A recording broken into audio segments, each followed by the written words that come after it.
Hello everyone, welcome to the May vlog. As you can see, I'm alive and well, and that will make sense to some people. I'm going to start by saying a huge thank you to everyone that has been reaching out to me through Facebook, Instagram and through private emails asking if I'm okay, because you guys haven't seen me lately here on YouTube.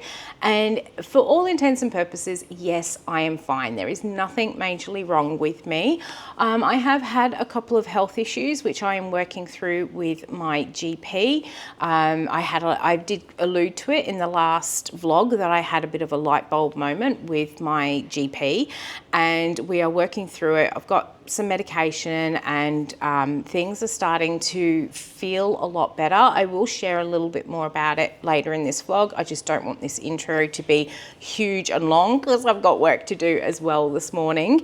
But we are working through this issue, and it's an issue that a lot of people are going through. So I'm not going to downplay it, because it is something a lot of people go through, but I'm also not going to milk it for all it's worth, because at the end of the day, a lot of people go through it. So you will learn a little bit more later, but I am working through that. And then there's also been a lot of lifestyle changes that have happened for us since moving to the Sunshine Coast. And what used to work for me in terms of how I organised myself is now not actually working because of our lifestyle changes. And there's been a few things within the house which we've now actually got sorted out again, which is helping. And I will show you that at home because it won't make sense trying to explain it here. But that has also been hampering me from being as consistent on YouTube as what I usually am. But hopefully now that I'm working with my doctor, we're getting these things fixed up at home. Hopefully I'll be able to find that routine, that method that's going to work to make sure I'm staying continuous. The only thing is, it is actually quite hard to film down here in this shop, especially now things are actually getting busier, which is really nice. I'm having a lot more people come into the shop, which makes it difficult for me to turn the music off, put the camera on and to talk. So I haven't really been able to film a lot. And although it's been a lot busier in the shop, people are buying the creams, the lip balms and the candles, and not so much the soap. So I'm not having to make a lot of soap. Therefore, I'm not making soap making videos. And there's only so many times you want to see me make a cream, especially if it's the same cream again and again and again. So filming down at the shop has become a little bit difficult, but I'm trying to work on ways of different things I can start doing just to try and bring that content back to you. But for all intents and purposes, I am well, and I do thank everyone who has been reaching out to me over the last few weeks, and I'm sorry that I have made you concerned about me, and I'm very, very touched that you are. With all that being said, we are in the shop. We've got a few things on today. I have got the wax tank on. We've got some tea lights to make for an order that came in over the weekend. And I also have another order which came in late on Sunday, which I didn't have time to complete because I only had half an hour. And this one actually has 6 body washes in, which are all made to order at the moment until I run out of the bottles. So I've just pulled out all of the ingredients to go and make my body wash base, and we'll make up those so we can get those 2 orders packed and ready to be sent off this afternoon. So I've got all that. I also need to put 75 grams of castor oil into my soap oil tank. I did actually fill that up on Sunday. I was missing 75 grams out of the kilo. I was like, oh, really? So that was pretty much the only thing I was missing. I took the empty bottle home and refilled it with castor oil. So we'll get that in there.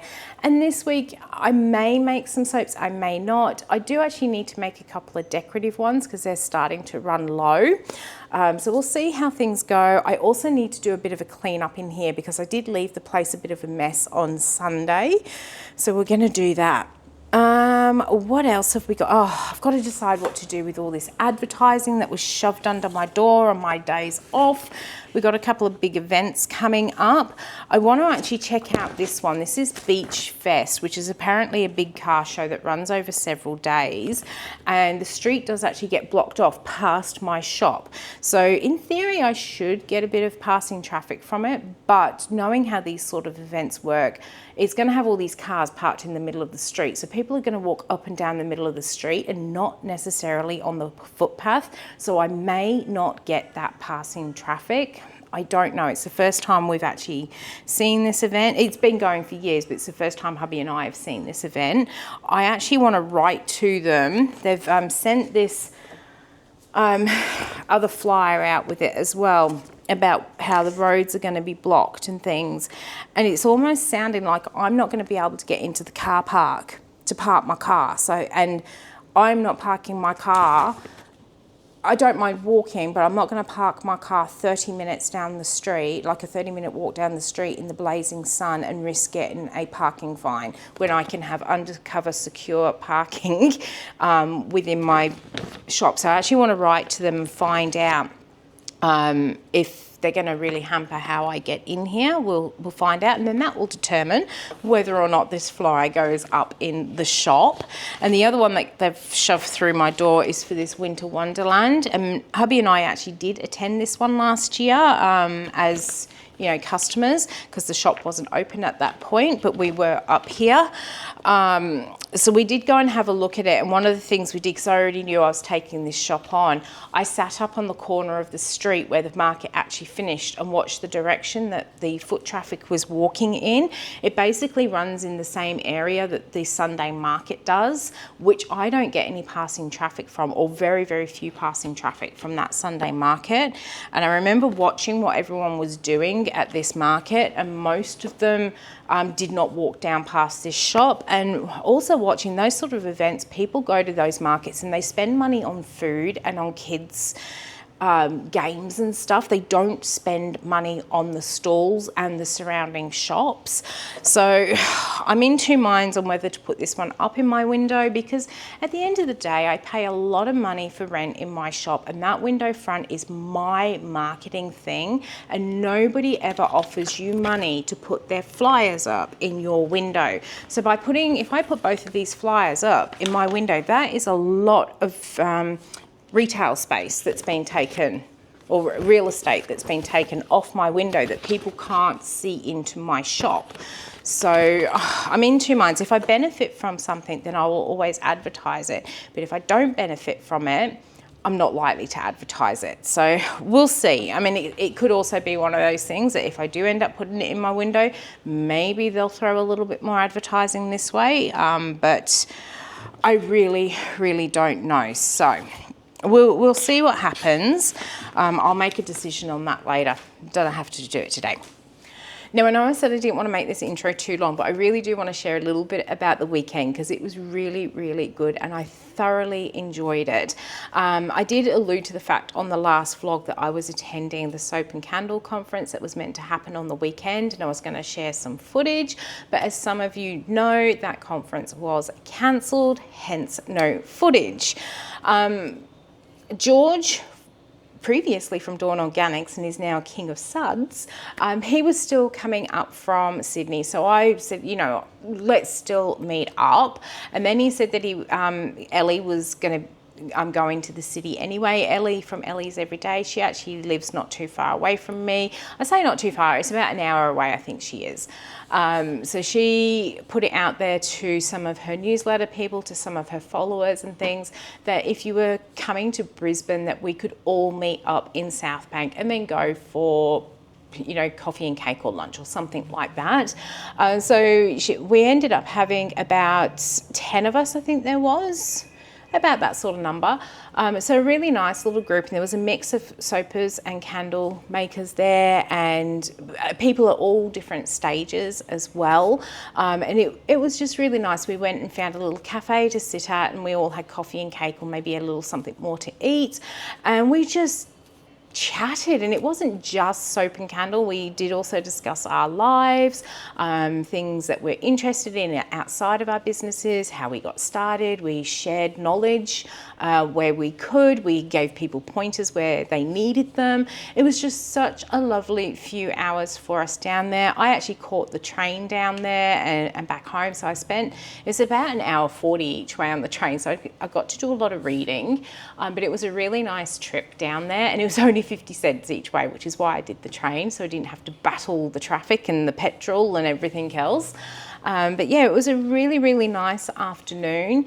Now, George was up here until Tuesday night, and the one thing I really wanted was for George and my husband to meet, because I just thought they would get on really, really well.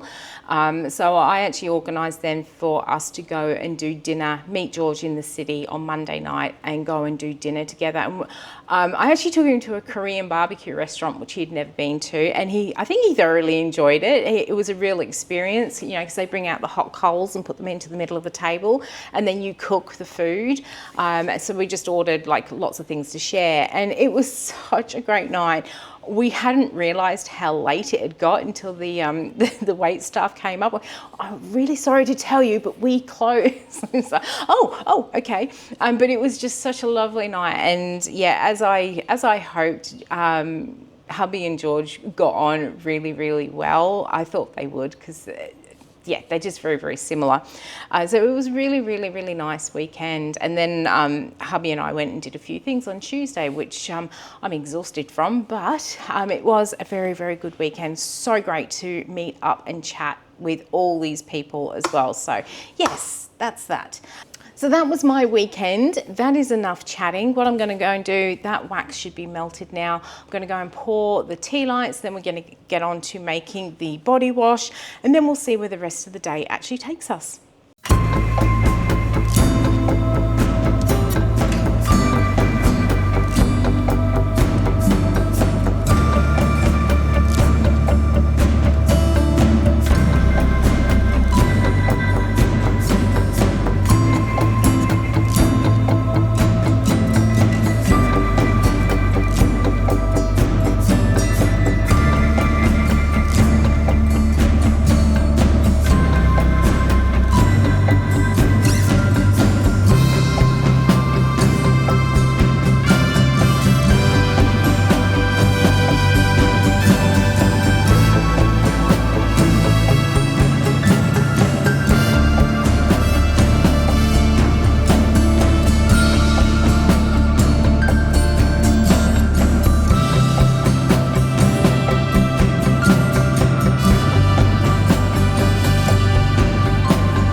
All right, so I've got about 5 minutes until I close the door up, and just while I'm waiting, I am fixing up these reed sticks.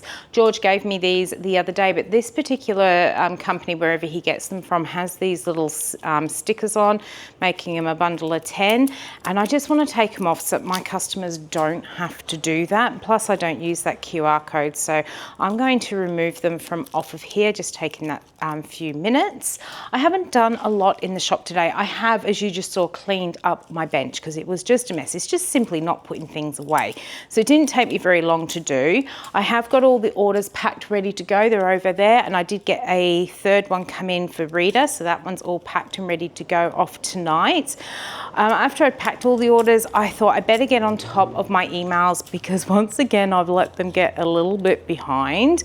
I tend to find at this time of year, I'm usually pretty good in the first 2 weeks. Then we get into the third week when all the bills are coming in and all, like, there just seems to be a bigger influx of emails, and I struggle to get on top of them, and then they all stop again, so I sit down and clear the whole lot out. So I've been doing that, got everything back under control, paid all the bills, so really happy with that. Really happy with my electricity bill. I really don't know what happened.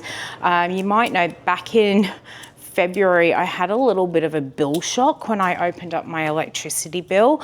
And then I said that I was going to turn all the lights off in the shop overnight because I just couldn't afford the bill that I was getting.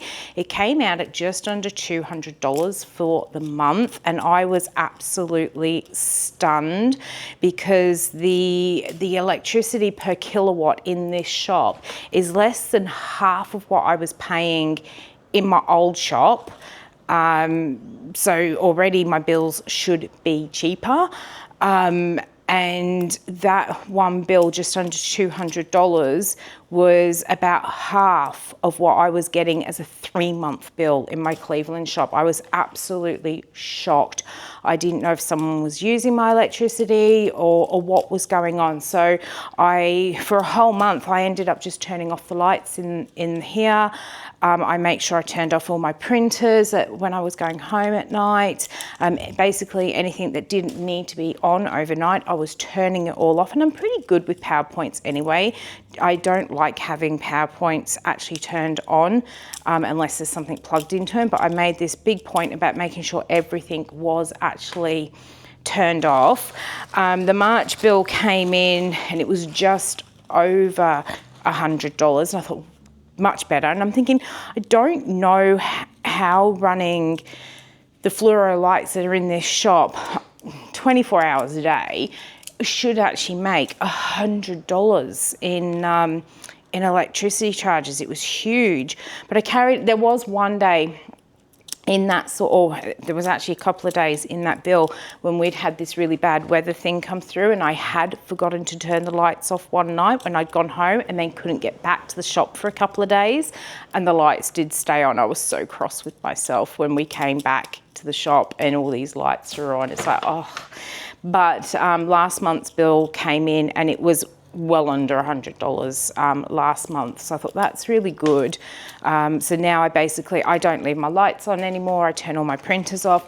I also have my air conditioner on a timer, which I think has really helped. So basically it turns on and turns off at set hours, and I can actually set it for winter and summer as well. So it's actually just converted over to my winter settings, which is just to have the fan blowing in the shop, and I think it's made such a big difference to my bill. So that should be coming in again in a couple of days. So hopefully it's going to be another nice bill and not another eye-watering one that comes in.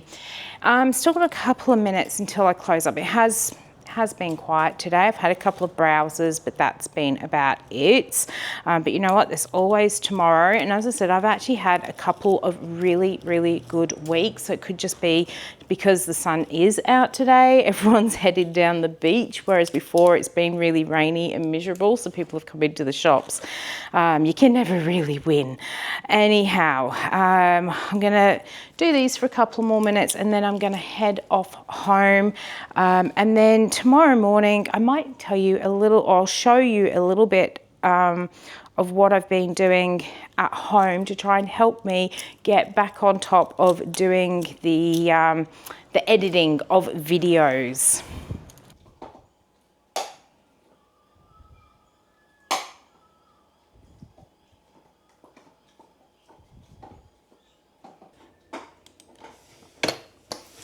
Okay, good morning. You can see I'm sitting in my office. I'm enjoying the sun that's coming through the window. Miss Pepper's on her bed. She's having a chomp. I get her these wood pulp bones. She is a chewer. She really is a chewer. You can see her eyes roll back in her head when she's chewing things, and these wood pulp bones mean she can chew them in the house, and she absolutely loves them. She's on about her third one now, so she's down there waiting for the sun to come in and warm her bed, and I'm just sitting here editing some videos. And I'll be honest and say this is the first video I've actually sat down and edited since I did the last vlog. And even when I did the last vlog before that, it had been some time before I actually edited a regular video for you guys to watch. And a lot of that has come down to me not being able to work comfortably in my office. When we first moved into this house, we actually did get rid of my old desk from the previous house because it was a corner desk, and this room does not actually have a right angle where we could put the desk into. These are all slanted angles, and where there are right angles, there's wardrobes. So we got rid of that desk, and when we moved in here, I said, I know which desk I want, but I've got to save up for it. It's about $600, and I said, we need other things before I need a proper desk, so I'll just find something and make do. And originally what we ended up doing was going down to one of the local charity shops to see what little desks they had. And I actually found a kid's desk. And we thought, right, that'll do until I can afford the desk I want. And it was a little bit small. It was a little bit low because it was designed for kids. In fact, I can actually show you. Just excuse the mess. Under here, the light brown one, that is the desk that we found. And originally I was working on it and I said, I can work on it, but I'm not happy with it. It only cost us $10. So, you know, it wasn't a huge expense. I said, you know, it will do. I said, but you know, it's not the best one for working out. I've got no space to spread out. And then I'm sitting here one day, I thought, oh, I've got the tabletop from the old candle pouring, like where all my wax tanks used to sit in the old shop. I've got that tabletop out in the garage, and I thought, right, I'm going to go and get that tabletop and I'm going to put it on top of this desk. So it actually pretty much gave me another half the length of this desk, so it made it a better working space. It also made it a little bit wider, so it became a bit more of an adult's desk. And because this tabletop is so thick, it actually brought it up to the right height, and it became quite comfortable to work at. And it's like, well, it's been almost a year and I'm still really liking this desk. I will eventually get the one that I like. But for now, this desk will do. And I was working quite happily at it. So why did I change it? My mother-in-law has recently moved from a house into an apartment, and for various reasons, she was actually getting rid of a lot of stuff. Now, hubby and I, over the years, we've actually got rid of a lot of stuff out of our lives. We got fed up with dusting it. We've always lived in places where if you don't keep on top of the dusting, the mold grows, which really plays havoc on my asthma. So over the last few years, we've got rid of anything and everything in our life that we don't really need. And the last move that we did, we got rid of even more stuff, and we just have what means the most to us. We don't need a ton of stuff. And my mother-in-law kept saying, do you want this? Do you want that? Can I give this to you? And we kept going, no, no, no. Hubby's poor sisters ended up with so much stuff. But then one of the things that came up that she said she was going to get rid of, does anyone want, was this beautiful old wooden desk.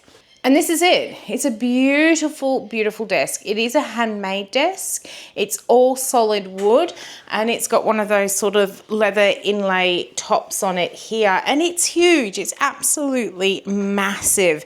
And I said to hubby that, like, neither of his sisters wanted it. So my mother-in-law said, well, I'm just getting rid of it.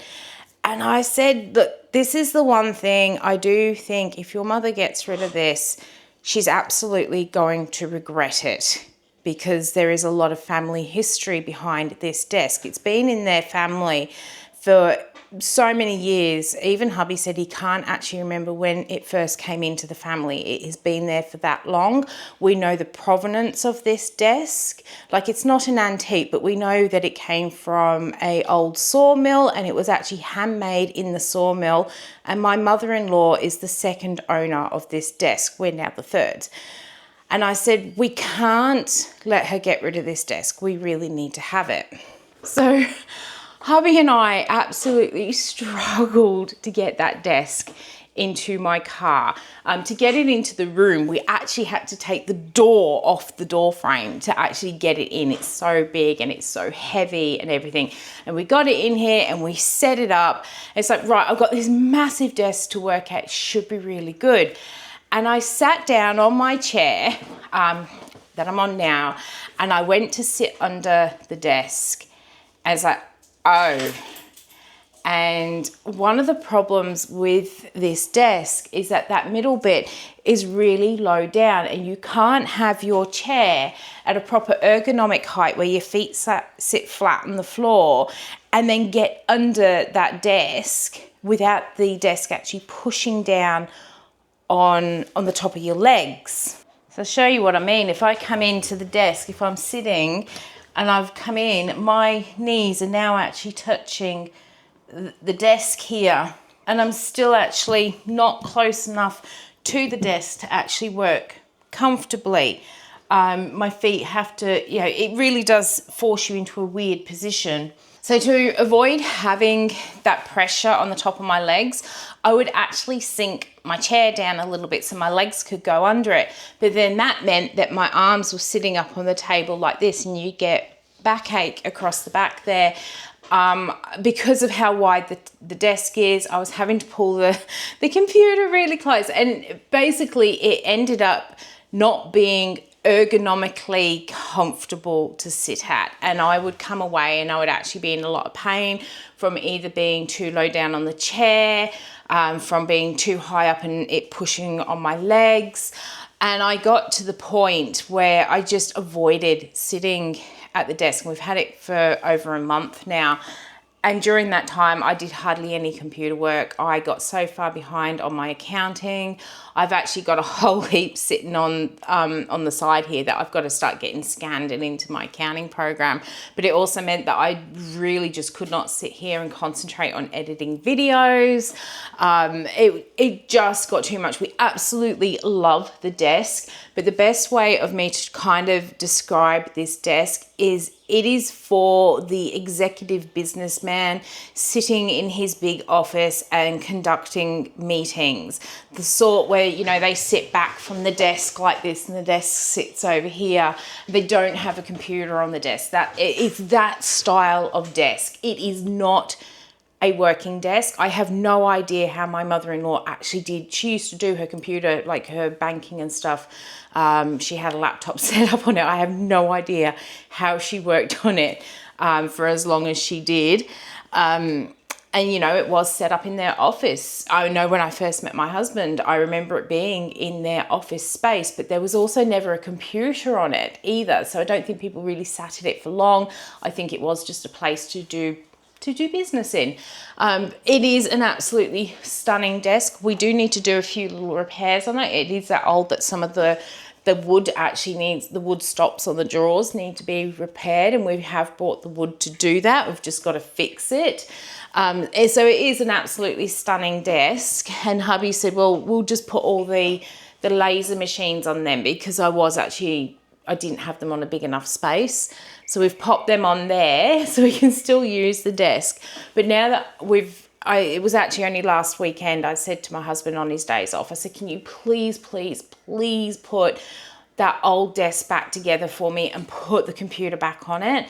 And since he did that, I have actually come back into the office and I've done little bits of work on the computer again. So hopefully now that I've got my little desk set back up, I can get back on top of editing some of the videos. Now, that's not the only thing that has been preventing me from editing videos, but that is one of the things that has hampered the amount of work that I've been doing.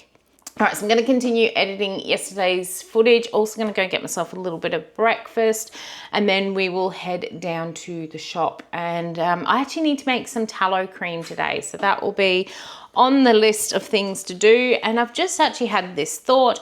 I filled my soap tank up, but didn't make myself any lye. So we'll have to actually make some lye water up. So that we can make some soaps maybe on the weekend. We'll see how things go. Am I not paying you enough attention? Hey, I love you too, darling. All right, I'm gonna go get some breakfast.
I've got about 10 minutes until I close, and there is not a lot of footage for today. I literally made the tallow cream. It's over there on the bench, cooling down. I pulled out the pots and printed up the labels, and that has been it for the day. I really didn't feel like doing much, so I have sat at the computer and I've just surfed the net. I have not done that for so long, but it can sometimes be good because I have actually picked up a few ideas of things I want to try, things I want to do. So I've got all of that written down. So it kind of wasn't a complete waste. It's given me that inspiration, but it was a bit of a waste of a day not doing anything. It has actually been very, very quiet in the shop today. I've had a couple of people come in, but overall, I think Caloundra has been very, very quiet today. And there's two things which I watch to let me know how busy or quiet it actually is.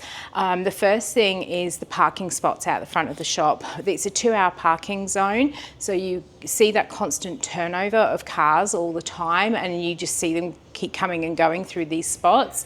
But today I've actually seen empty spots out there for, you know, half an hour, an hour. In fact, some of those spots out there have been empty for a couple of hours today. So that's one way I know that it actually has been quiet in Caloundra. And the other way I know it's been quiet is directly across from me is a charity shop, and they're usually pretty busy. And if they are having a quiet day, they generally close early. And I've seen them close 1, 2 and 3 o'clock. They're meant to be open until 4 o'clock. Today they had those doors shut by 2 o'clock. So I'm gonna say they've been really, really quiet today as well. So not a good thing but then at least it's not just me, it is the whole area that is quiet. So yeah, it's just been one of those sort of days. I did tell myself off when we got to 3:15, and I said, right, you can't have another day like this tomorrow. Think about what you're gonna do. I thought, right, get my lye water done. So I've got my lye water in my buckets over there, cooling down. The oils are in the tank all ready to go. So tomorrow when I come in, I don't know whether I'll record them or not. I might just make soap for the sake of making soap, because it's just, sometimes I just want to do that. So we'll see what happens tomorrow. I did go to make some embeds this afternoon. I want to make a little sunflower soap, but I pulled my brown soap dough out and it must have got a bit of humidity into it we've had so much rain up here. I think it's just got that little bit too much humidity in it, and it's gone really, really soft, really sticky as well. So I've just covered it up very lightly with a bit of film, and I'm going to leave it on the bench overnight, and hopefully that dries it out a little bit so we can work with it tomorrow.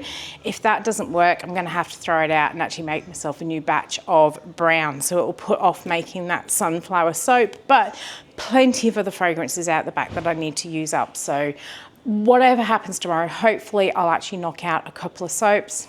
Whether I film them or not, I don't know yet. But that is pretty much it for today. I've got about 5 minutes till I shut that door.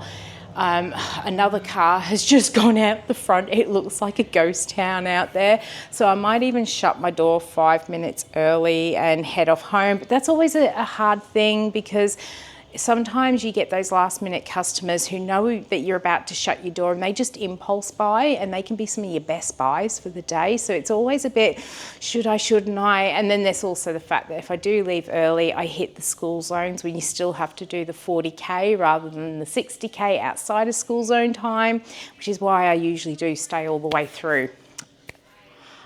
I'll probably stay. But that is pretty much it for today. Yeah, sorry there's not been much footage, but it's just been one of those days. But I'm going to head off home in a bit, and we'll see what tomorrow brings.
Good morning. It is Friday and I've already had a productive morning.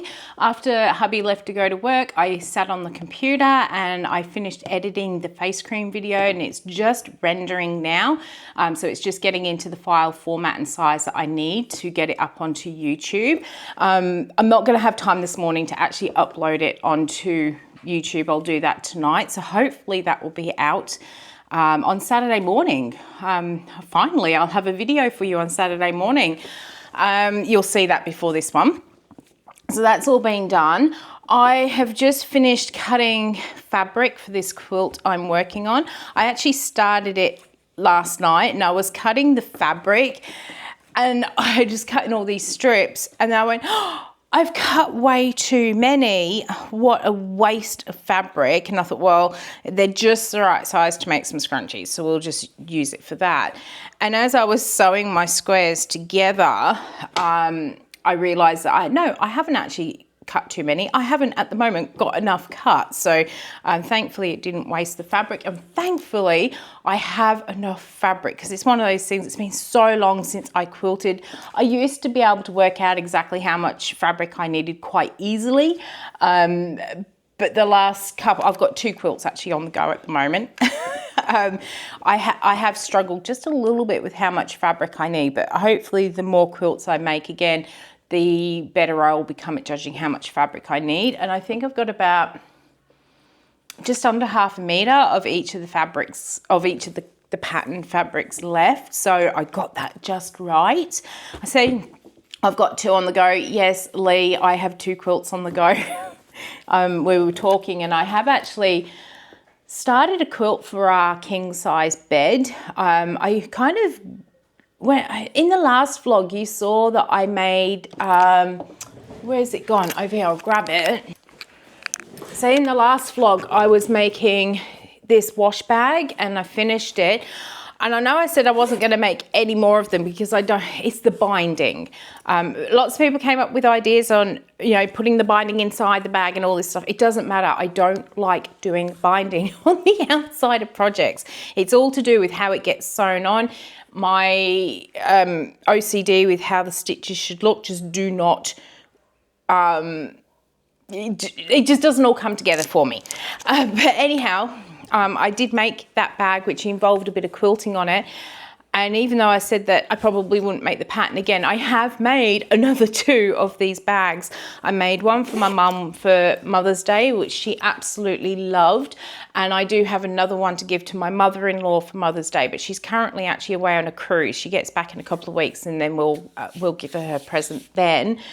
So I have made a couple of those bags, but because there was all this quilting on it, I thought, you know what? It's been so long since I made a quilt, and I couldn't think how long it had been.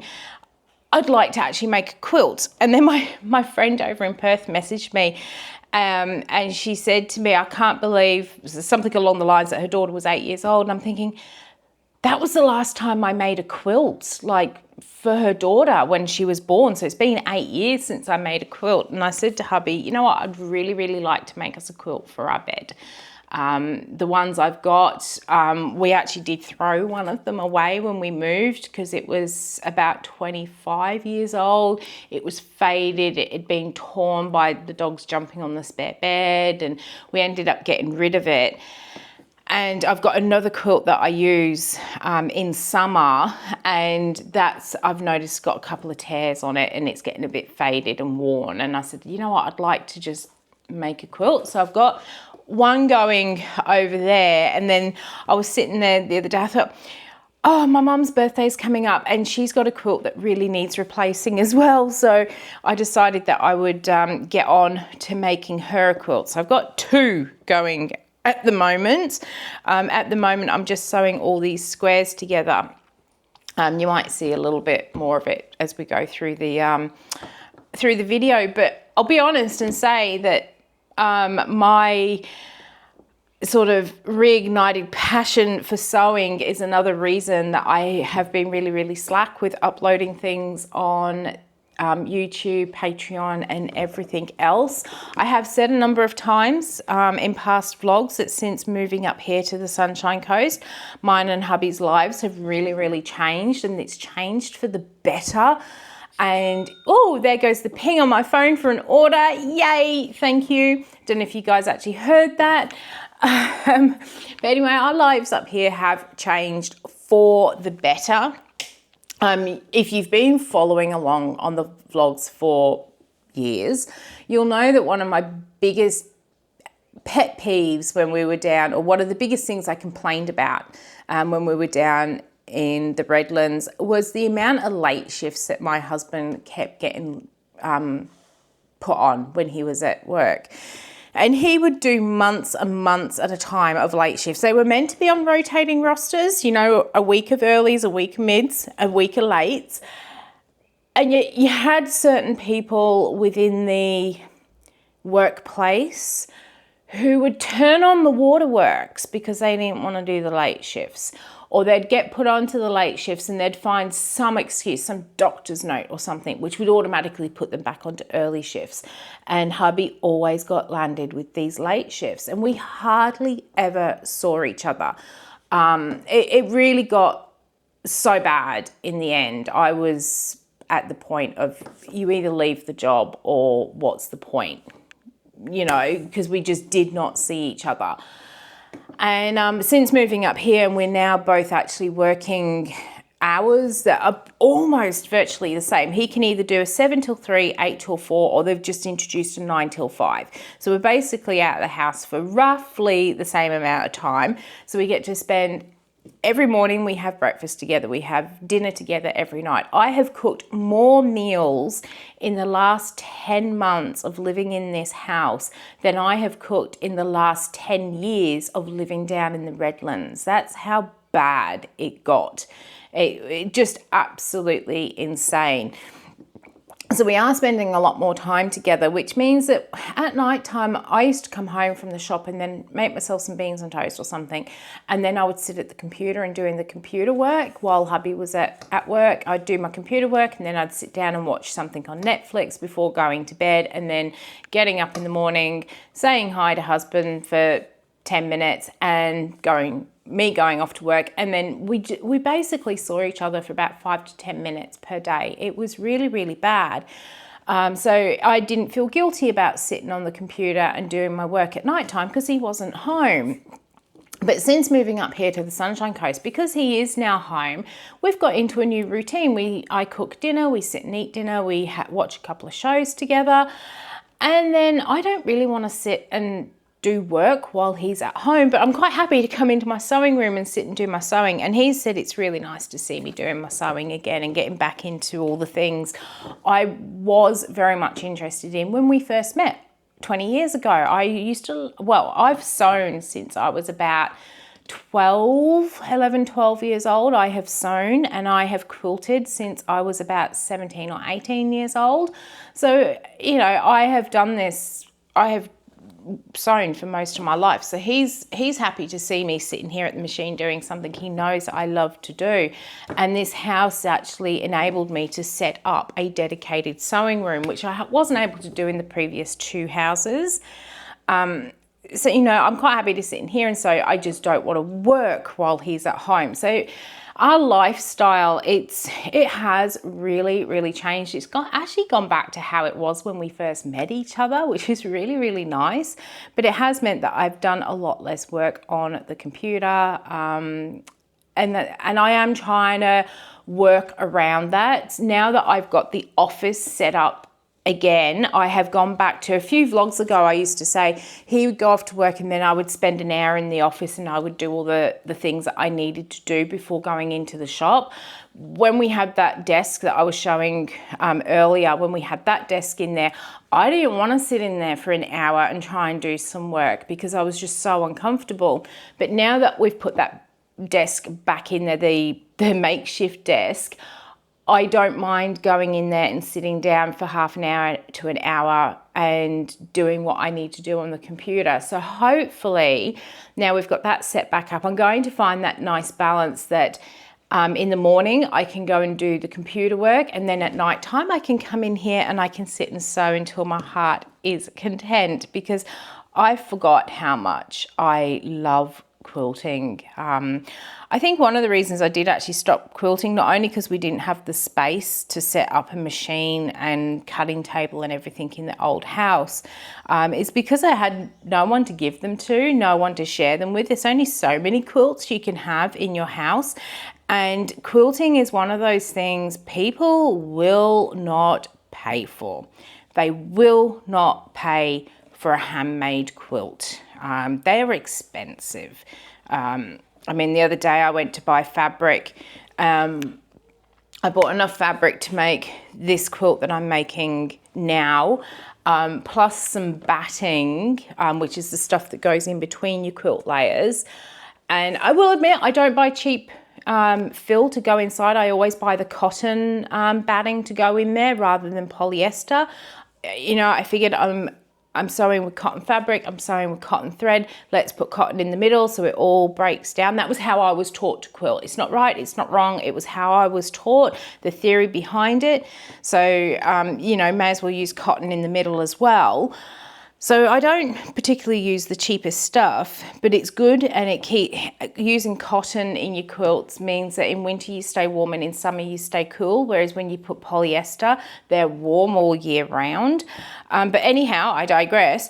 Luckily, I actually did have a voucher, and I'm a VIP member at Spotlight, so you get 30% off and whatever other specials they've got. I paid just over $200 for all the fabric and the batting. The batting will actually make my mum's quilt and our new king quilt, hopefully, that I'm making. So it's not too bad. Without the vouchers, it would have been closer to $300. In fact, without the voucher and the discounts, it would have been over $300 according to the docket. I saved $150. So yeah, it's not a cheap hobby, and people will not pay you for quilts, even baby quilts. They're not particularly big, like cot quilts and stuff, but you are generally selling them for well over $100, and that doesn't really even begin to pay for the wear and tear on your machine, and all the other bits that go into it. You really need to be charging a lot of money for quilts, and people just won't pay for them. Well, they don't pay for them here in Australia anyway. They're after cheap. So generally, if you are finding people who are doing quilts at markets, they are very, very simple quilts. They're not the intricate ones that you see pictures of online, because people won't pay for them. They won't pay for the amount of work that goes into it. Anyhow, so that was why I kind of really stopped quilting, but I thought, well, I actually need to replace some of my quilts at the moment, so I will get back into doing that. Anyhow, I reckon, well, it's almost time for me to go, so I'm going to go and make sure that the face cream video has finished rendering, turn the computer off. We'll get Miss Pepper, who is just chilling on the chair over here. Hello, Miss Pepper, what are you doing? Hey? So we'll get her a biscuit. I'll go and grab my bag, and then we'll head off down to the shop. Hopefully my lye water has cooled down enough, and we might just make a couple of soaps just for the sake of making the soaps. And I think there is one that I actually want to make and film. So we'll see how the day goes. But it is a beautiful day out there, so I'm going to go and do that. Okay, so we have made it down to the shop here. Let's just get all of this packed and unpacked, whatever we need to do, stuff in the fridge for lunch. It was another good trip in today, which was really good. Yesterday's trip was really scary with how good it was. It was almost like it was a Saturday or Sunday, so made a lovely change. Bought some coconut water down for me to drink down here. We've got some more butter because I had run out, so we'll go and get those in the fridge. Oh, I bought this down with me as well. Doesn't look like much. It's actually a external hard drive. I put all of the recipes that I've been sharing over on Patreon onto here. I actually want to do a little bit of editing of them over the next few weeks. I have this bit of a plan, so you'll just have to bear with me while I get things in order, because as I said, I'm struggling to sit at the computer and do stuff. I want to start, sorry, I'm just starting my computer up. I want to start a new website. And this is going to be dedicated to putting my recipes onto. I know, like I do have them on the Patreon shop, so you don't actually have to join join Patreon to buy them. You have to have a Patreon account, but you don't have to sign up to anybody, and then you can download the recipes. But I know some people just don't want to do that, and I get it, I really do. So I'm trying to find other ways of making my recipes actually accessible without having to do Patreon. So now that I've actually got quite a few of them sort of built up, I want to put them onto a standalone website. Now, a lot of people do say to me, why don't you just put them on the Soy and Shea website? Because at the end of the day, they're different things. I don't want to put the recipes for my products on my website and then not sell my products. There is also that thing that if the recipes are there and people are going to try and make them, they do need to get some specialised ingredients. So yeah, some people will make them, some people won't. But at the end of the day, I want to keep them as two separate entities, two separate styles of business. So I'm working on getting a new website up and going with all the recipes, but I just want to go through and double check all of my current recipes, and they'll actually go under a different name as well. They won't go under Soy and Shea, so it will be a different name, so we can start the website up. And I just want to, I have to change all the terms and conditions to reflect the new name and the logo and all of that sort of stuff. So I've decided I'd bring all the recipes down at the shop. So if I am having a day where I really don't feel like doing much, I can actually start sitting and going through these recipes and getting them up to date and where they should be. I am really hoping to have that website up by the middle of the year, so coincide with the new tax year sort of thing. So I'll see how I go, but I did bring it down with me today so we could have a go at doing that. I have to go and put this lot away, and then we've got this brown soap dough I left out overnight. It has dried it out not a fair bit. It's dried it out enough that it's now not sticking to me, which is really good, but it is just a little bit too soft for my liking. So I think now I'm in the shop and I can see what's happening. I'm just going to uncover it and leave it on the side for probably, I'll leave it for 15 minutes, check on it. I think it'll need about half an hour out on the side, but I'll just keep checking on it so it doesn't get too hard. And once that's firmed up, I'm going to sit and I'm going to make some of these sunflower embeds for the soap. And while that's doing that, I'm going to put this away and we'll pack the order that came through this morning, which is for, let's have a look, Tegan. What have we ordered? I haven't even had a look. Usually I have a look to see what people have ordered before, as soon as it goes off, because it's always exciting. Oh, it doesn't want to refresh. There it is. What have we got on here? We've got some room spray. Oh, in fact, they're all sprays. We've got some night sprays and room sprays. So we'll go and get that one picked and packed in just a moment. And I've got to go and get that door open. It's windy. It is really windy out there. Can you see how much their flags and that tree is actually blowing over there? It wasn't windy at home, and it didn't feel that windy when I was driving in, so I don't know why the wind is whipping up so much down here, but it is a beautiful day out there. So I'm going to go and get myself all sorted and we'll get that door open, and hopefully we'll have a more productive day than we did yesterday.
Okay, I am sitting here making some embeds for my next soap. I really didn't make as many soaps today as what I know I can potentially make in a day.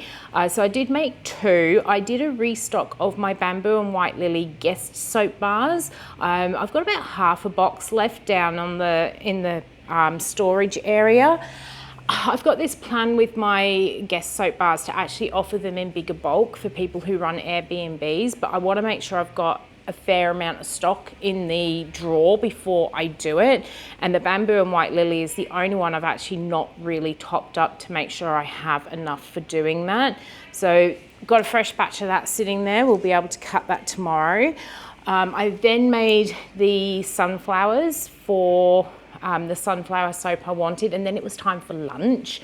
So I sat down, ate my lunch. I'm reading an interesting book at the moment. It's called Under the Whispering Door. It's about somebody who's died and him going through the afterlife. It's quite funny to actually read. Quite a rude, obnoxious man who just won't accept that he has actually had a heart attack. So it's quite funny. I've been sitting and reading that and probably read that for a little bit too long, but oh well, that's what happened. So once I finally realised I'd needed to go and do something else, I went and started putting together the sunflower soap. Just going to go and wash my hands because I've got red soap dough on me. So I then got onto making the sunflower soap and absolutely love how it has come up. Again, it's something else I got a bit of a plan for in my head, is I would like to start offering soaps where people can buy them and then sell themselves, so doing like a white label soap sort of thing. And I think this sunflower, just the way it's come up, I think it might be one of those that I would like to offer, that people can buy and then put their own labels on and sell themselves. These are all ideas going through my head, but we've got to start actioning some of these ideas as well. But I was really, really happy with how that came up. And then I sat there trying to think, all right, well, what's the next soap to make? And do you think I could actually make a decision on what fragrance or colours or anything at all? And part of the problem is because I've got no embeds, and I actually need to make some embed, like decorative soaps, and I didn't have any. So it was like, oh, I really don't know. So I spent probably the next hour just procrastinating about what to actually make. And then this lovely, lovely lady came into the shop, and I was probably with her for about an hour. She's got a bridal shower coming up and she wanted some gifts, and we've actually made this big plan. Well, I say big plan. We have come up with a little gift idea. Her RSVPs are coming in tonight, so she'll be able to tell me what numbers that she wants. And basically we're going to do like a little mini soap gift set with a soap dish of soap and a little soap bag, and then I'm going to do a little laser cut tag to go on them. So even though it's not been a very busy day, she's been my only customer all day, she is potentially going to be a very good customer for me at the end of this. Well, she said she'll come back in by the end of the week and actually pay for it once she's got those numbers. So that will be really nice. And she did actually buy some things while she was here too. So I actually spent quite a bit of time with her. And then I sat back down and I started procrastinating again about what soap to make, realising I actually don't have enough time today. I've got about 20 minutes until I close now. But by the time I realised I didn't have enough time, I thought, right, make a decision so we know what we're going to make tomorrow. And I decided I wanted to use up these little orange slices that were sitting on my shelf up the top. These are them there. I wanted to use those up. There is just enough if I cut them in half to make a loaf. And I thought, well, you know what, let's make a sweet orange chili pepper because it sold out very quickly last time. Everyone really likes it. So make some chilies as well to go on the top of the soap. So that's what I'm doing now. I've just rolled out all the little red bits, and then I used my little sprinkle sheet here, and I've got the little flower. This is from when Lee was printing these as part of Wicked Lee Goods. She had these sprinkle sheets. You just push some soap dough in, push your soap dough out, and they make pretty things. I actually use this flower one for so many things, generally for doing leaf toppers, like on the top of my little chilies there. So I'm almost done, almost got them all done up.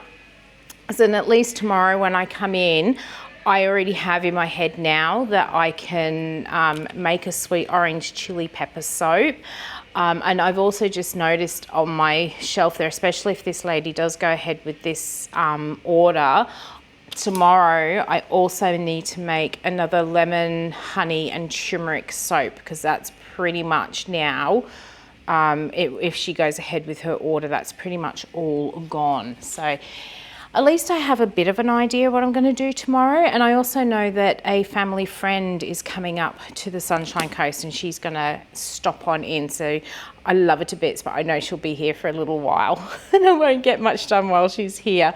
But anyhow, that is pretty much it for today. It's been such a lovely day out there again. It's been a bit busier with more people walking by, and I have had a couple of people in looking, but just that one customer actually buying. So it's been really weird. The last few weeks have been so busy in here. And then this week I go to do a vlog and bam, everyone's gone.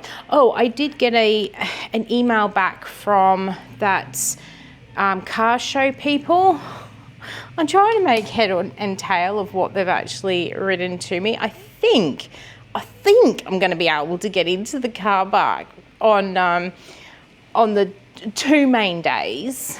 So I've got this, the final closure for the Saturday 31st is based on our permitted council requirements and also our event operation plan, which does not allow any vehicle movement or access other than emergency vehicles. So I'm assuming that he means that during the actual event, you can't move your car around, which I actually understand. That's pretty standard everywhere.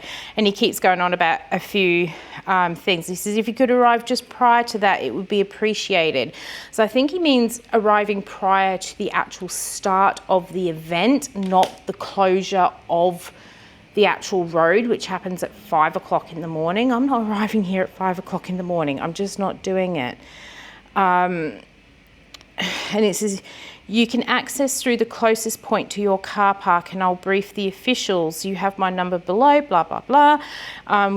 We will issue with a shop access pass to get you past the closure point, conditionally that you proceed directly to the residential car park. So I'm assuming that means that as long as I arrive before the official start time of the event, like whatever, I think it's 10 o'clock in the morning or something, as long as I'm in before that, because they've got to bring a whole heap of cars into the street anyway, because there's going to be lots of classic cars parked up in the street. So I'm assuming as long as I'm in before that actual event starts and all the public arrive, I should be able to get access to the car park, but it really doesn't make that much sense. And I think it's written in such a way that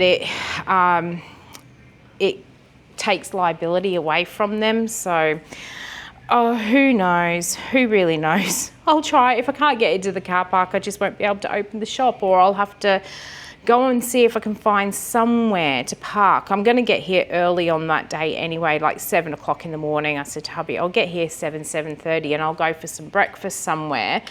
So if worse comes to worse, if I can't get in here, there is a public transport parking space up the top, and I'll see if I can actually get in there, get in the undercover part of it, which I should be able to do on a Saturday that early in the morning. We'll wait and see. We'll see what happens. As long as it doesn't stop me from being able to trade. If it stops me from trading, there'll be problems. Don't know how I'll solve it, but there'll be problems. Anyhow, I'm almost finished making up my little chilies. Then it'll pretty much be time for me to go home. And then I think tonight, I'm actually looking forward to it. Tonight when I get home, I will upload my face cream video, so it's right to go in the morning. And then I'm gonna sit and sew a bit more of my mum's quilt, because I know there's absolutely nothing on the telly tonight.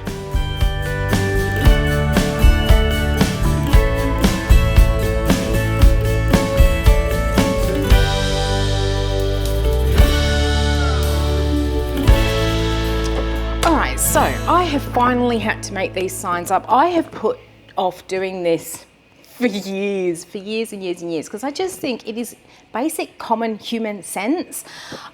Possibly you would have seen it on the video. I don't know if the camera was in the right place until I edit this, but I have just had a lady come in with a little Jack Russell that she had in her arms, and because of the way she was standing, I didn't realise until she'd already been in the shop for quite a few minutes and she was purchasing stuff, and I was kind of at that point of, I really haven't made enough sales to upset someone by saying they can't have the dog in the shop and losing a sale. So I kind of just bit my tongue, let her purchase her stuff, and while she was browsing, I finally made up these signs. I have put off making these signs ever since I first opened my shop in Cleveland, because I do feel it's common sense.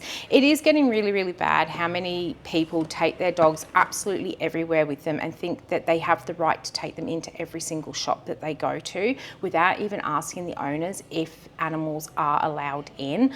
And I don't feel a shop should have to put a sign up to say, no, you can't bring a dog in. I just think it should be common sense that if you are walking into certain shops, especially a hygiene-based shop, that you don't take an animal into it. And I say animal, not just dogs, I say animals because when I was in Cleveland, I had someone try and bring a cat in, I had someone try to bring a bird in, and the best one was a snake. So it's like animals, no animals are allowed in the shop. Of course, I have to let fully trained medical service dogs into the shop. So those that help the blind, people with diabetes, heart conditions, lots of other medical conditions that these wonderful dogs help these people with. But I don't actually have to allow other animals into my shop. I'm pretty sure as well that companion dogs don't have to be allowed in either. I have to actually research the law a little bit more on that, but I'm talking about a companion dog who it's an elderly lady that has a dog as a friend, you know, as a companion, and is not actually a medical dog. It doesn't actually perform a duty that is medical related. I'm pretty sure I can actually deny a companion dog, but we're not talking a companion dog for someone who has PTSD, because that dog is trained to be a companion to keep that person calm. It's a medical condition. It is a complicated thing, and you can upset a lot of people by saying the wrong thing, which is why I've always avoided putting these signs up and just hoped that everybody else would have the common sense of going, oh, this looks like a hygiene shop, I won't take my dog in it. That doesn't work. So I have finally made some signs up. I'm going to put one on the door, one on the window, so hopefully people see it, and one on my front counter as well. And it basically says, we are sorry to advise animals other than medical service dogs are not permitted in the shop. As all our products are handmade in store, it's essential for us to maintain a clean and hygienic workspace. To ensure the highest standards of quality and safety, we kindly ask that dogs not enter the premises, as even the most well-behaved pups can shed their hair and have accidents while exploring new scents and spaces. Anyone that's done markets knows the issue of having dogs pee on their stands. Once one dog does it, every other dog does it, and it doesn't matter how much you wash your tablecloths and your tables. Every market after that, every dog is drawn into your stall to pee on that one stand that the previous dog did. So I don't want that in my store. And it happens because dogs are smelling and they're getting excited. They want to mark their territory. It's just a natural thing that dogs do. And then I say this is also a condition of our lease and could result in our closure. And that is true. In my lease, it says animals are not permitted within the building. So I can't allow animals other than medical and service dogs to come into the shop without risking losing my business. And then at the end, we appreciate your understanding and support in helping us keep our store safe and spotless. So I didn't want to just put dogs not allowed. I wanted to explain why, and hopefully people will be a little bit more understanding, because people get really nasty at me when I say you can't bring your dog into the shop. They get really, I've had one person tell me, what did she say? She said something about getting in with the times and that dogs go everywhere with their owners. It's like, you can't take your dog into hygiene areas such as kitchens and places where they make hygiene products. Whatever, off you go. Anyhow, I'm going to go and stick those up in the window and the door now that I've got those done up, and hopefully I won't get that issue anymore. I have also written down, changed the subject completely, so we'll get off that little controversial topic. I mean, you guys know I've got Pepper. I absolutely adore her, but I do not take her into every shop. If we're going out shopping, I leave her at home. That is where she is. Dogs are not meant to be going into shopping centres and supermarkets and things like that. So she does go to Bunnings. She's a Bunnings dog, and she does go into the pet store. They love her down at the pet store. But these are two places where they actually do promote that you take your animals. So we take her to socialise her. But I certainly wouldn't take her into a little high street shop, you know, that unless you're invited. There is a dog shop up the street and you're allowed to take your dogs in there, but I certainly wouldn't take her into any of the other stores. Let's go back onto soaps. So I have actually written down this time a couple of soaps I do need to make today. I have to remake my lemon, honey and turmeric soap because that's been really popular in the clay tanicles, and I want to make it a sort of standard within the range. We've got that sweet orange chili pepper to make, and I also want to top up in my guest soap bars the black raspberry vanilla and the lavender. So first of all, I actually need to charge the camera, and then I'm going to get on to making these soaps, and we've got the two from yesterday to cut as well. So I'm going to get on with doing that.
It is almost 2:30, time for me to definitely be out of here. I've got the door shut, everything packed up and ready to go. I've got an order here for Leah, which I will be packing first thing in the morning. It did come through earlier today, but I was busy making soap and had people coming in and out the shop. So I did go and pick everything off the shelf because a lot of this is the men's products, and I don't have as big a range, like as many products of each of the items on the shelf in the men's range, because it doesn't sell as quickly. So I just have bare minimum. So I made sure to go and pick everything that she ordered to make sure it was there ready for me to pack up later. So that's something I'll do first thing tomorrow morning. And then we'll get these soaps cut, which I have made today. So over here we've got the Guess soap bars in the black raspberry vanilla. I have also made that sweet orange chili pepper. Absolutely love how it has come up. And I've also made my lemon, honey and turmeric. Now I decided I wasn't going to do a big video on these because I have already done these as videos on YouTube. The only difference with these, when I made the lemon, honey and turmeric, I actually doubled the amount of turmeric in this one, just trying to get a slightly darker color. And with the sweet orange chili pepper, the last time I did this, it was actually a Patreon design challenge where I asked for 3 colors.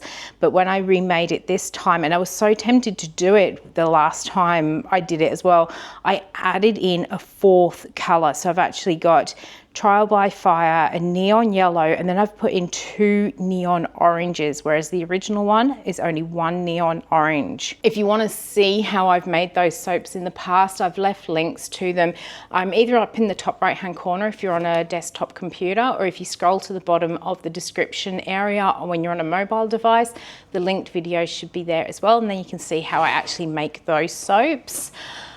Tomorrow what I am going to be doing is making candles. I had a family friend come in, she dropped off a load of candle refills, and I've decided that tomorrow I'm going to make those and get those smells wafting out into the street and trying to capture some of those market people. So hopefully that idea works. I did have to make a lavender soap today, a lavender Gaspar, but I don't have a lot of fragrance oil in this bottle. In fact, there was less than 60 grams and I needed 80. And I'm not into going, oh, well, I've only got 60, that will do, because that changes my whole product. I like to keep it the same every time. I went to grab the bottle to refill this one and discovered this is completely empty. So I'm not sure why I didn't take it home and refill it the last time I did a refill, because I'm pretty sure at home I've got a 10-litre bottle of this. I'm hoping I've got the 10 litre at home. So I'm going to take this home and hopefully fill that up, but I won't make the lavender soap until next week, which you guys then won't see. But it's been a really good day in the shop. I am leaving with a little bit of mess because I am tired, but it has been a really good day. As I said, a family friend came up, dropped off all those refills, purchased some other things. She also brought another friend with her who I do also know, and she purchased a few things. And then I've had lots of other people come into the shop today. At the start of the day, I'd pretty much written this week off as being, you know, I was here sort of thing. It really hasn't been very busy. And I think a lot of that has come down to the fact we've had so much rain here, and now we've had this beautiful week and everyone's headed off to the beach. But there's also this thing that the traffic this week coming into work and going home has been really good, almost like it's school holidays, but it's not school holidays, so I just don't know where the people are. But this morning I'd pretty much written this sort of week off as a, yeah, I turned up. There's always next week sort of thing. And then today has just been absolutely brilliant. Just to put it in perspective, today I earned 4 times more just in today than I did for the last 3 days combined. So it's actually now brought me up to where I should be sitting in terms of budgeting, forecasting and all that for the week. And then we've got tomorrow, which Sundays are never very good. So I don't expect a lot to come in on a Sunday. So whatever I get on a Sunday is like a little bonus. And so we are, you know, we've finished what I deem in my head as the week being really good. Plus I've had a couple of really good online orders come through as well in between. Anyhow, it is time for me to go home. I need to stop off at the shops on my way. So I'm going to stop yakking and head off. Hey, you got grass seeds all over your jumpers.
have come in early today. I'm just going to get my wax tank turned on. I've got about 20 minutes before I need to open up the shop. And the reason I came down early was so I could do all the washing up that I've got out the back, and I don't have to worry about listening to people coming and going from inside the shop. So I'm going to get on with doing that. I did have a look for that lavender oil yesterday. I must have only thought about ordering the 10-litre drum of it because there definitely wasn't one there. So I will have to put in an order for, I think I'm only going to get a 2.5 litre of it rather than the 10-litre drum. I have noticed now that the economy's really slowed down, that I'm not selling the fragrances as quickly anymore. So I'm just going to put you down on the bench because my arm's a bit sore. So I don't think I'm actually going to order a 10-litre drum this time because I'm just not getting it through it as quickly as I was a couple of years ago.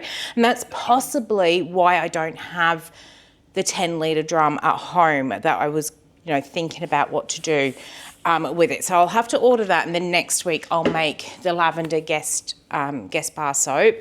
And then I actually should have enough that in 4 weeks' time I can actually put my guest soap bars up as like B&B, Airbnb packs for people.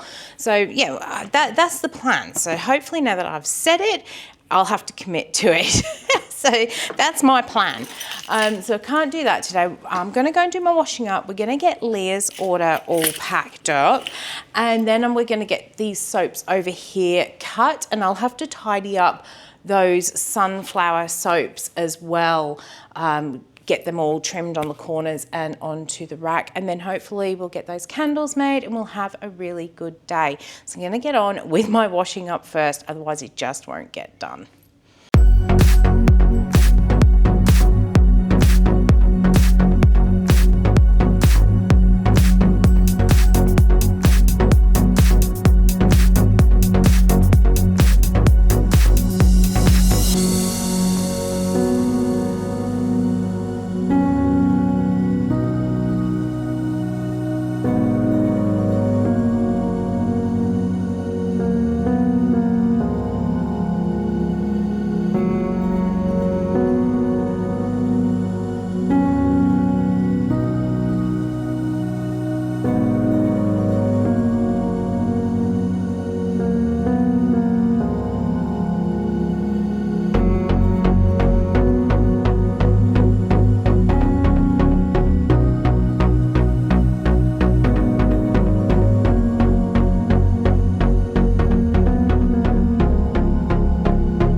so it is Monday. I am at home. The shop is closed. I have been working on the computer this morning. I've put a Patreon post out.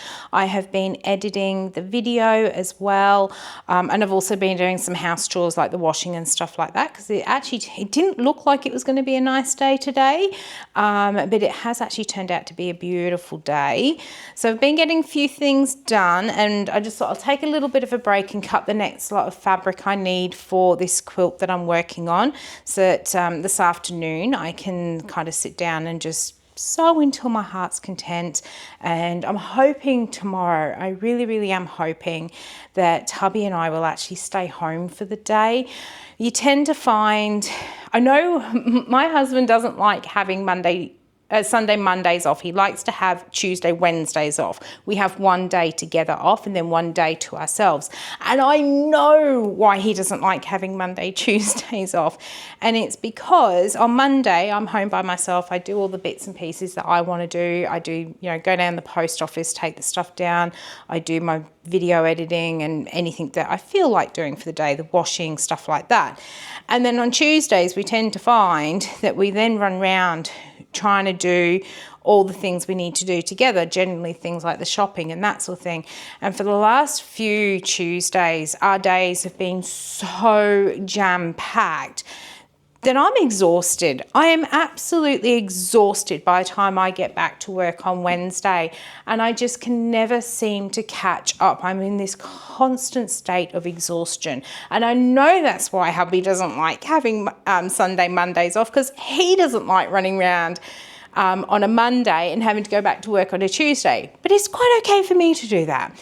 But I am actually starting to really feel it, and I'm hoping tomorrow I can convince him that we don't go running around town doing anything and everything. And I just want to stay home and either potter about the garden or sit and sew. So fingers crossed I can convince him that we do that, because I really am very tired.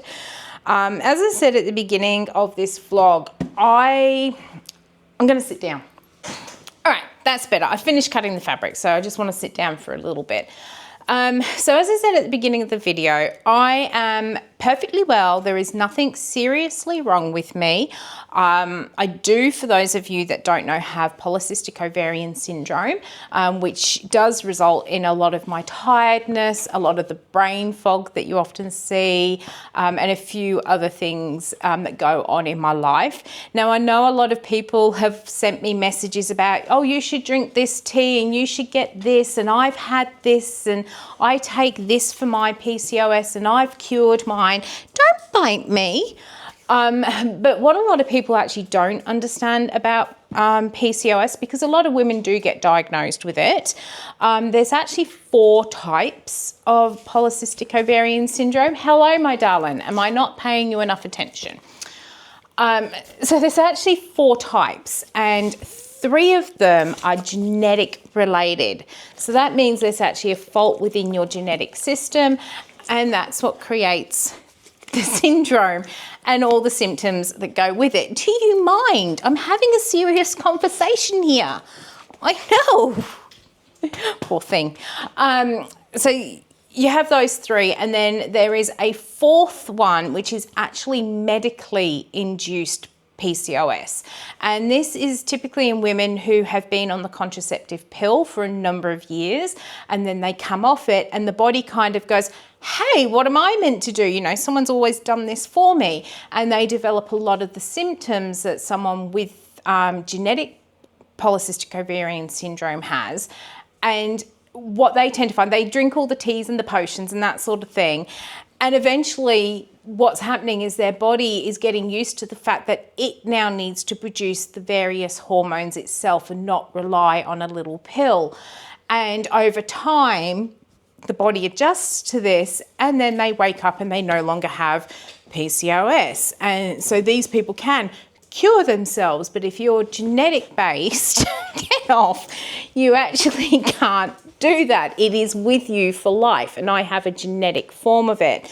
And perhaps one of the bad things about it is that a lot of things in my life I have contributed to the PCOS. So constantly being tired, the brain fog. Would you stop? And I used to have really terrible mood swings as well until I was put onto the medication I was a few years ago. And those mood swings have really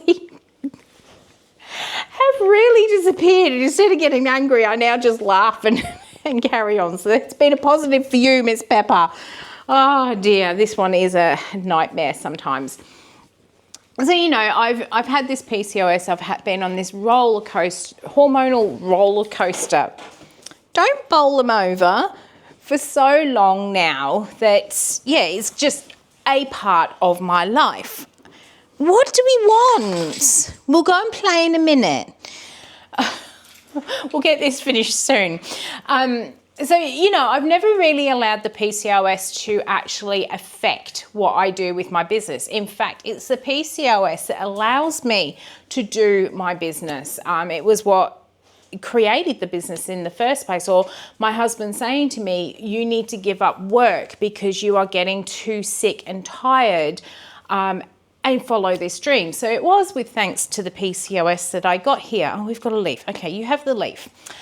So I've never really let it define me. I've never let it, or I've tried not to let it interfere with my work as much as possible. But I have found over the last couple of years that things have started to interfere with my work. So I was getting really tired, like absolutely exhausted. Once upon a time, I could do a whole day, get through a whole day. I'd get to the end of the day and then I'd be tired. I tend to find these days I'm getting really tired by the mid-afternoon, if not by lunchtime sometimes, and then I just don't want to do anything else.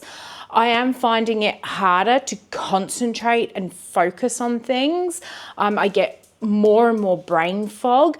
And the other thing I've noticed recently is that I used to be really good. I don't have a photographic memory, but I've been really good at remembering things. Now, I also have aphantasia.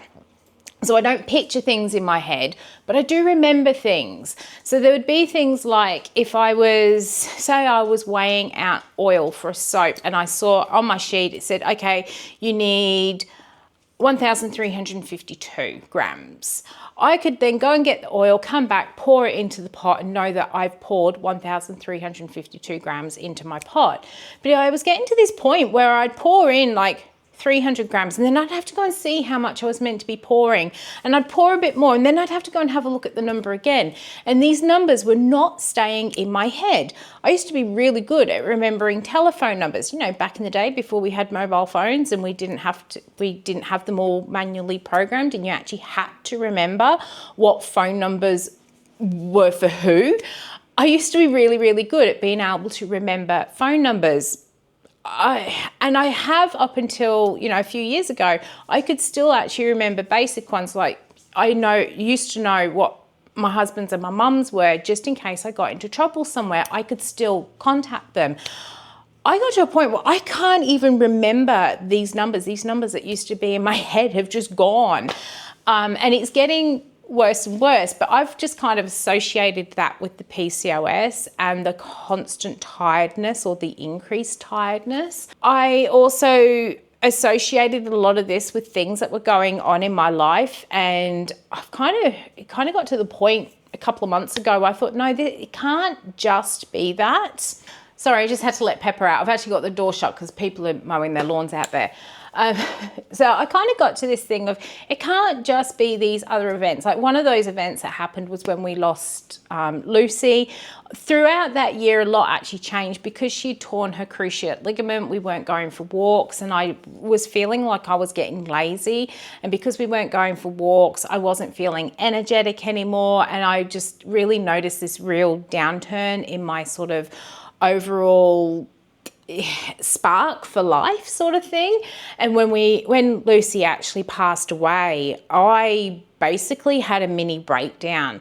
That was in October, and I refused to do anything for the rest of the year, and I've kind of really struggled to recover from that. And I kind of sitting there thinking the other day, I thought, no, like there's no rules on how long you grieve for something and how much time you should take to recover from something. But I sat there thinking, I thought, no, I've got Pepper in my life now. Never going to forget Lucy, never going to forget Rolly and how much they brought to our lives. In fact, Pepper is like this perfect blend of the two of them. So she's constantly reminding us of the two of them. But I thought, it's been a while. We've got some really good things happening in our life. Why am I still not energized? Why am I still not focused? Why is all this happening? I was due to go and see my endocrinologist back in April. And a really, really stupid thing here in Australia is when you go and see a specialist, you have to have a referral. But those referrals only last for 1 year. Even if you're meant to be seeing that specialist for a couple of years or for the rest of your life, you have to get a renewed referral every time you go, which means a trip to the GP. Now, because we are in a new area, I had to see a new GP. Now, luckily for me, down at our local doctor's office, on their website, they've actually got all their GPs listed and exactly what they actually specialise in. So some of them specialise in men's health, some specialise in children's care, and a couple of them do specify women's health, and one of them actually specified hormone, fertility, that sort of thing. So I asked if I could actually see her, and I thought I'll go and get my referral, see what happens, see how, where it kind of goes.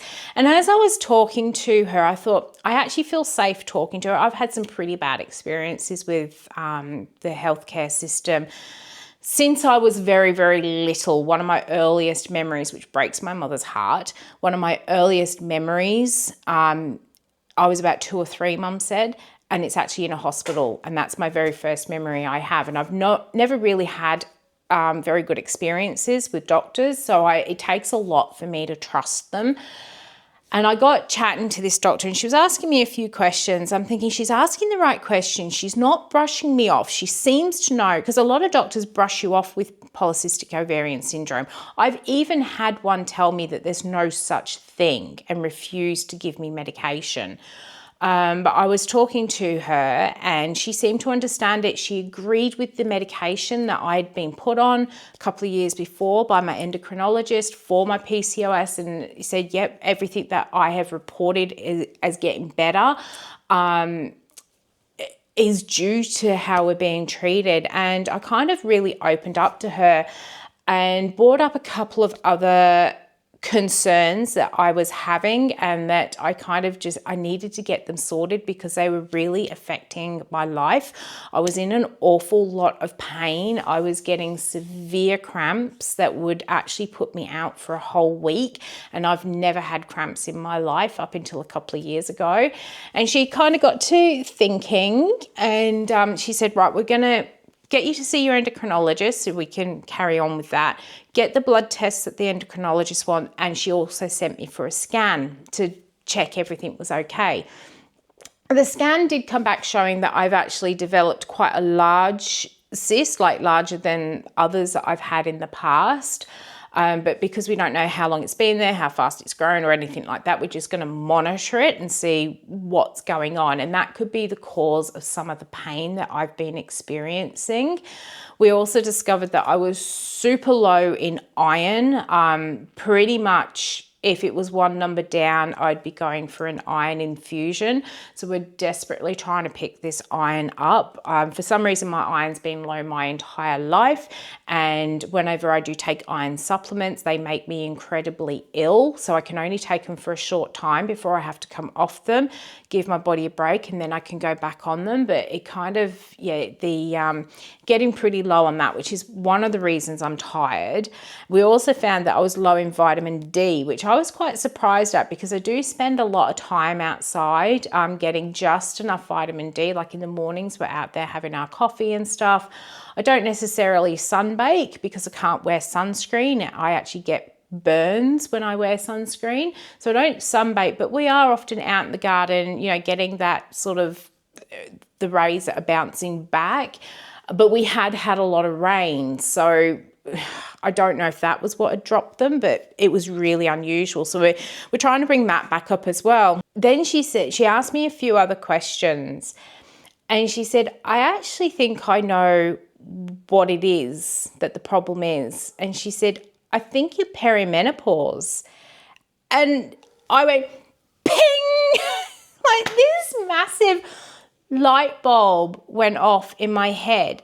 So as I said, I'm not sick. I'm just going through this next sort of phase of my life.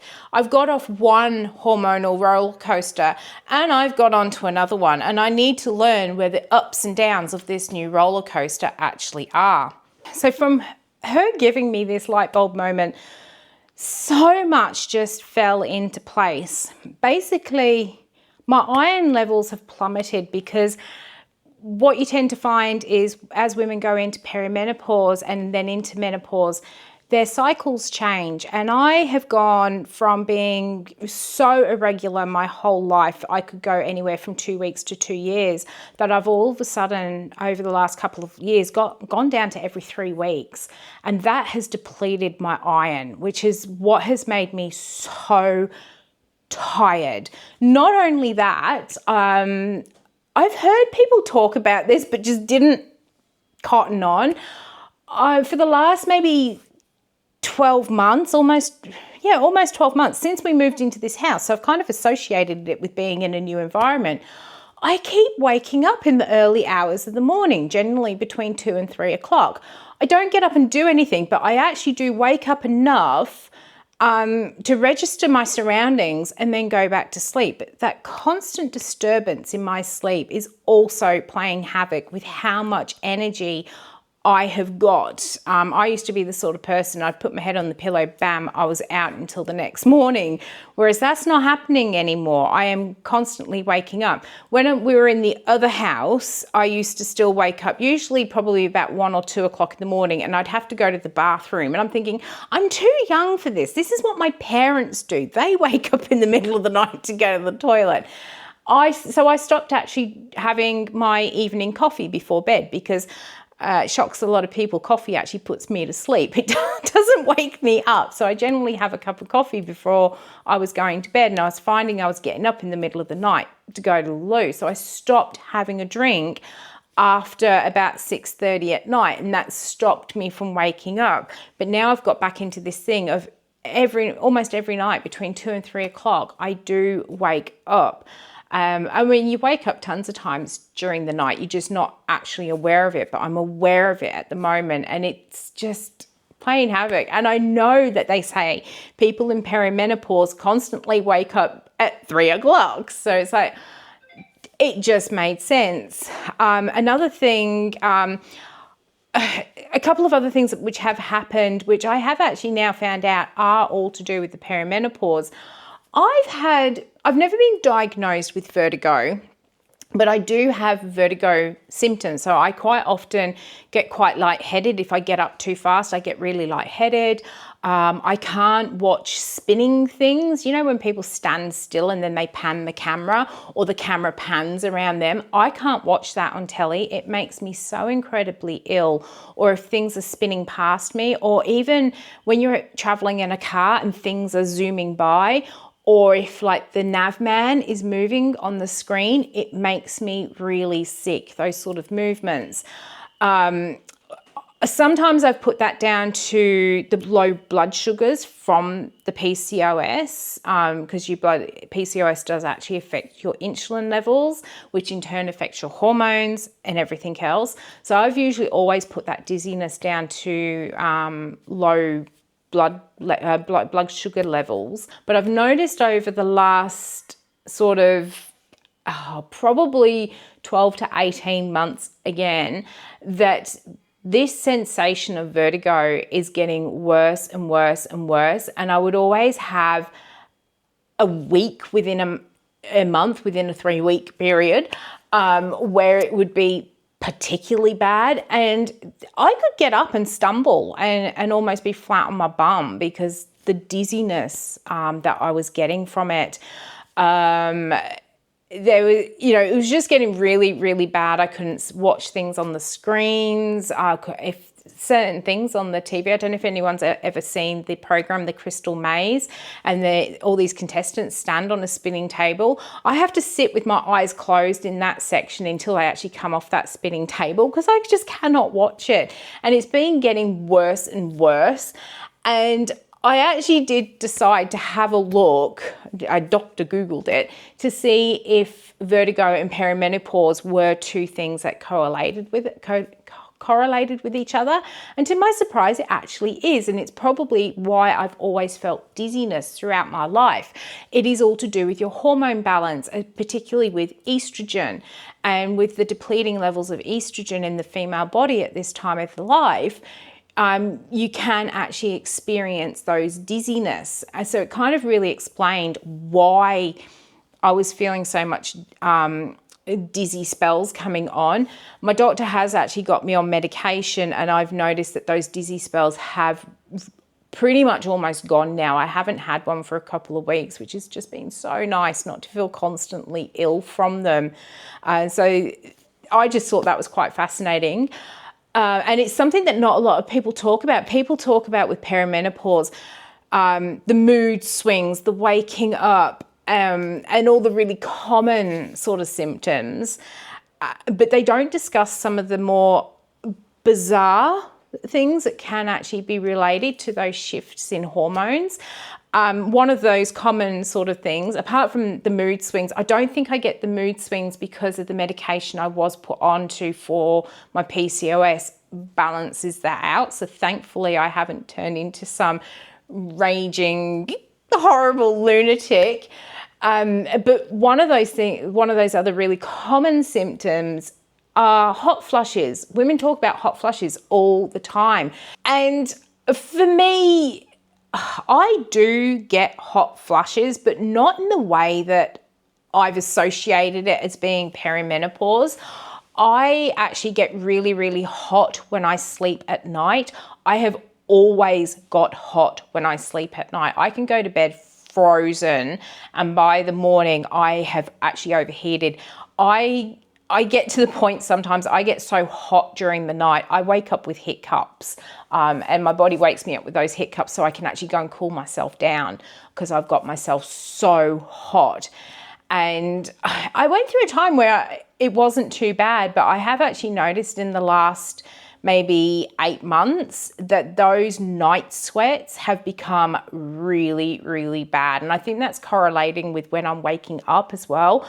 I wake up and I'm just roasting hot, and I have to try and get myself to cool back down so I can sleep a bit more comfortably. But I think for me, I actually developed the opposite end, and it is possible because I have had a look at this.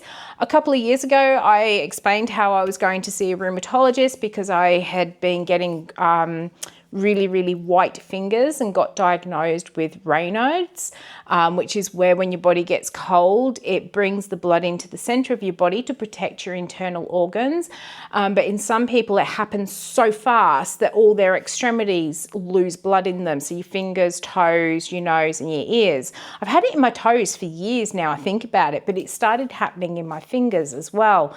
So I got diagnosed with that. And the other thing is I developed this sensitivity to cold. Things like if we go shopping and I need peas in the freezer, I generally take hubby with me and go, I need peas, or can you get me that from out the freezer?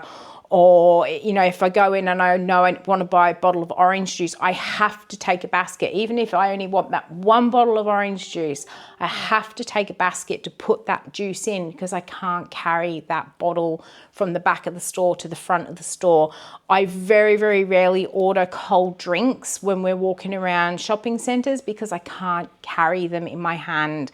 They are so cold. And if I have got a cold drink, I usually give it to hubby to carry around with me. It looks terrible, but it is literally, I can't carry these cold drinks. My hands go white if I'm carrying cold drinks and stuff. And there's things like when we go shopping in the supermarkets or the shopping centres, even in the middle of summer, I have to take a cardigan with me because I get cold. In the middle of summer, I can be cold and get get the shakes just out of nowhere. I'll start shivering and I'll be frozen. And it's the actual body's inability to regulate the body temperature, which is where these hot flushes come from. So as I said at the beginning of the video, I am well. I am just going through the next phase in my life. And luckily for me, I have found a really good GP, which is helping me through it. She has got me on medication at the moment. There's actually 3 things that we can try. She's got me on the first one to try, which I've got a feeling it's helping, but it's not going to be the right one. So we have to give it 3 months and then we'll reevaluate where we go. So that doctor is proving to be really, really good. And I say that because a friend of mine, she's going through this as well. And she's not been as successful with doctors. She's had doctors that just will not listen to her, who have said that, you know, it's not a thing, and just not giving her the help that she needs. So as I did say, I'm not going to downplay it, but I'm also not going to milk it for all it's worth. At the end of the day, I am not seriously ill. I am going through something that a lot of women do go through, but I'm not going to downplay it either, because even though pretty much every biological woman is going to go through this in their life, not enough is known about it. Not enough is discussed about it. Not enough is actually shared with other women on how they're getting through things. So I have shared a little bit with my patron members how this is affecting my life, how I'm reevaluating things, and how I'm having just to change what I do in my life as well. It's not that I have stopped loving what I do. I absolutely love what I do. I love making soap and lotions and candles. I love sharing the information as well. I just have to work out how to continue doing what I absolutely love, but also respecting my body's needs as well. That need for a little bit more rest, that need for a change in our life. I have noticed we've changed our diets and things like that, and that is all helping as well. So hopefully now that I have got things kind of cleared up in my head, I will be able to come back and start doing a lot more once I've got my desk all sorted out. You know, I'm finding the time, I'm rescheduling my time and things like that. And as I work through these changes in my body and things start to settle down, I understand it a lot more. Hopefully we'll be able to get back on top of things again. So I do apologize for not being as active on here as I have been in the past. And thank you so much to everyone who has been sending me messages asking if I'm okay. I honestly didn't mean to worry anyone. I just did not have that energy to get out there and do anything. So hopefully now we'll be able to start on the road to fixing that. It might take a couple of months, so just bear with me. But I promise, working on it. Anyhow, I think that's going to make this vlog super long now, which you all love. Thank you so much for coming along with me. If you're still here, thank you for listening to me ramble on there. I hope you have been able to take something out of what we've just talked about. If you did enjoy coming along with me this month, why not leave me a thumbs up and any comments down below. If you do have any questions, pop them down below as well, and I'll try and get back to you as soon as I possibly can when I'm awake and have the energy. So thank you so much for coming along, and until the next video, I hope you have a good one. I'll see you then. Bye.